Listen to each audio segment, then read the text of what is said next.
प्रभूचा गौरव असो आत्ता आणि सदा सर्वदा. आत्ता आणि सदा सर्वदा प्रभूचा गौरव असो. भाग्यवान जगी कोण महान, ऐका काय वदे भगवान. भाग्यवान जगी कोण महान, ऐका काय वदे भगवान. हृदयाचा जो आहे दीन, स्वर्गाचे त्याला वरदान. शोकाश्रू ज्याच्या नयनात, मिळेल त्याला सुख सन्मान. ऐका काय वदे भगवान. आज प्रभू येशू ख्रिस्त आपल्या समोर धन्योद्गार सादर करत आहे. हे एकूण 8 धन्योद्गार आहेत. आणि म्हणूनच ज्या ठिकाणी ज्या डोंगरावर बसून प्रभू येशू ख्रिस्ताने हे धन्योद्गार दिले, त्या ठिकाणी आज एक अष्टकोनी चॅपल किंवा चर्च उभा आहे. मी स्वतः त्या चॅपलमध्ये किंवा चर्चमध्ये 2 वेळा बसून प्रार्थना केलेली आहे. आणि ह्या 8 धन्योद्गारावरती सखोल असं मननचिंतन केलेलं आहे. प्रत्येक धन्योद्गार आपल्याला किती महत्त्वाचं असं तत्व जीवनासाठी देत आहे, की जे आत्म्याने दीन ते धन्य, कारण स्वर्गाचे राज्य त्यांचे आहे. आत्म्याने दीन असणं म्हणजे नक्की काय करायचं? पूर्णपणे परमेश्वराला शरण जाण्याची तयारी करायची. शोक करतात ते धन्य, कारण त्यांचं सांत्वन केलं जाईल. कशाबद्दल शोक करायचा? आपल्या पापांबद्दल शोक करायचा. त्यांचं सांत्वन साक्षात परमेश्वर करील असं आपल्याला सांगण्यात आलेलं आहे. जे अंतःकरणाचे शुद्ध ते धन्य, कारण ते देवाला पाहतील. परमेश्वराला पाहण्यासाठी अंतःकरणाची काच शुद्ध असावी लागते.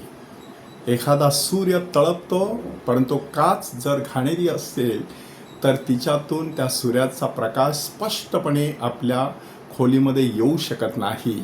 अगदी त्याप्रमाणे परमेश्वराचा दिव्य प्रकाश पाहण्यासाठी शुद्धता आवश्यक आहे. जे सौम्य ते धन्य, कारण ते पृथ्वीचे वतन भोगतील. ही सौम्यता म्हणजे नक्की काय आहे? तर कितीही आपल्याला अडीअडचणी आल्या तर माणसाने अगदी शांत राहायचं. आपल्या भाषेमध्ये मृदुता ठेवायची.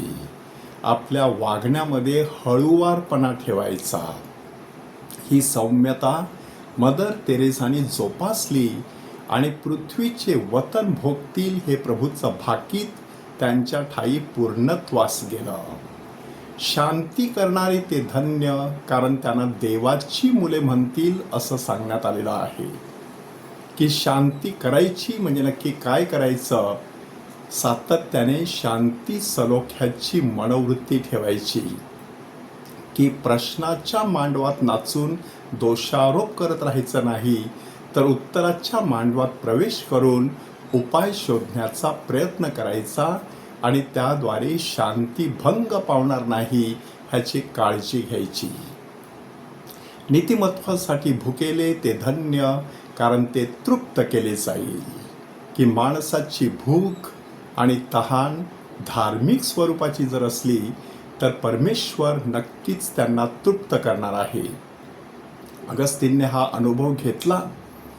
अंतःकरणाची तृप्ती अनुभवण्यासाठी तो वणवण फिरला आणि शेवटी काय बोलला?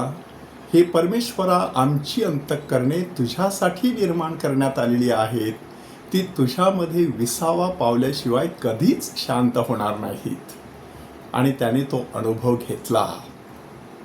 नीतिमत्वासाठी ज्यांचा छळ केला जात आहे ते धन्य, कारण त्यांना स्वर्गाचं राज्य मिळणार आहे. नीतिमत्वासाठी छळ सहन करायचा, कधी कधी आपल्याच कुटुंबात आपल्याच माणसांकडून आपल्या धार्मिकतेविषयी शंका उपस्थित केली जाते, आपल्याला ढोंगी म्हणून सांगितलं जातं, आपल्यावरती कडक ताशेरे ओढले जातात. दररोज मिसाला जाणं, घरात रोजरी करणं, कॅरिस्मेटिकच्या प्रार्थनेला जाणं, त्या ठिकाणी टाळ्या वाजवणं किंवा इतर धार्मिक उत्सवात सहभागी होणं, रिट्रीटला जाणं, ह्यावरून टिंगल-टवाळी केली जाण्याची शक्यता असते. अशा वेळेला लक्षात ठेवायचं, टिंगल-टवाळी करणारी मंडळी नक्कीच परमेश्वराच्या राज्यात नाही. तर जी व्यक्ती अशा प्रकारे एक एक पाऊल देवाच्या दिशेने उचलते, ती नक्कीच एक दिवस त्या देवाच्या राज्यात प्रवेश करणार आहे. आनंद करा, उल्हास करा, कारण तुमचं प्रतिफळ मोठं आहे, असं परमेश्वर आपल्याला सांगत आहे. की आपल्या जीवनामध्ये अशी वेळ येईल तेव्हा आपण स्वतःला सांगायचं आहे, भाग्यवान जगी कोण महान, ऐका काय वदे भगवान. त्या प्रभूचा गौरव असो, आत्ता आणि सदा सर्वदा. आत्ता आणि सदा सर्वदा प्रभूचा गौरव असो.